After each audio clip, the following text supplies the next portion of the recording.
হরে কৃষ্ণ, রাধে রাধে বন্ধুরা, কেমন আছো? আশা করি তোমরা সবাই ভালো আছো, আমিও ভালো আছি।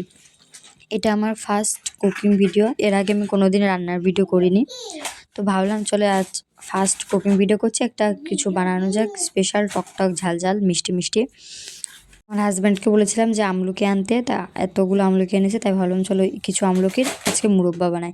তো মুরব্বাটা বানানো খুবই সহজ, তোমরাও চাইলে বাইরে এভাবে রান্না মানে বানিয়ে ট্রাই করতে পারো, খেতে খুবই ভালো লাগবে। আর আমলকির কত গুণাগুণ তোমরা সবাই জানো, মাথার চুল থেকে পেট থেকে মানে সব কিছুই আমলকি খুবই ভালো। আর এই আমলকি মুরব্বাটা বানানো খুবই সহজ। আর আমার ভিডিওটা যদি তোমাদের ভালো লেগে থাকে, একটা লাইক কমেন্ট করে দিও, তাহলে আমি বুঝতে পারবো যে আমার ভিডিওটা তোমাদের ভালো লেগেছে। আর আমলকি খেতে কার কার ভালো লাগে অবশ্যই আমাকে কমেন্টে বলবে।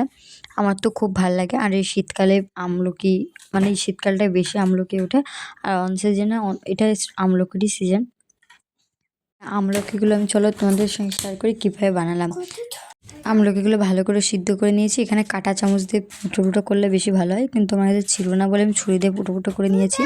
তারপরে কড়াইটা গরম করে ওইখানে আমি 200 গ্রাম 250 গ্রাম মতন চিনি নিয়েছি, আর 2 কাপ জল দিয়ে চিনিটাকে ভালো করে গুলিয়ে নিতে হবে, একদম জলের মতো গুলিয়ে নিয়ে এবার এক একটা করে আমলকি সব দিয়ে দিতে হবে, যাতে আর ওই আমলকির ভিতরে সব রসগুলো যায়। একদম একদম লো আছে জ্বালাতে হবে, যতক্ষণ ধরে মানে 2-2.5 ঘন্টা মতন টাইম লাগে, কিন্তু একদম লো আছে জ্বালাতে হবে,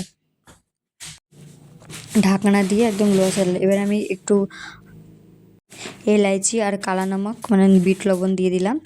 তারপরে একদম আবার ঢেকে দিয়ে একদম লো আছে জ্বালাবো। জ্বালাতে জ্বালাতে একদম কালো হয়ে যাবে যখন, একদম এরকম একদম মিষ্টির মতো, একদম মনে হবে কি যে মিষ্টি, কালো মিষ্টি মনে হচ্ছে। এরকম হয়ে গেলে ভাবলে হয়ে গেছে। আর একবার ট্রাই করে তোমরা দেখতে পারো, খুবই ভালো খেতে, আর তোমাদেরও খুব ভালো লাগবে।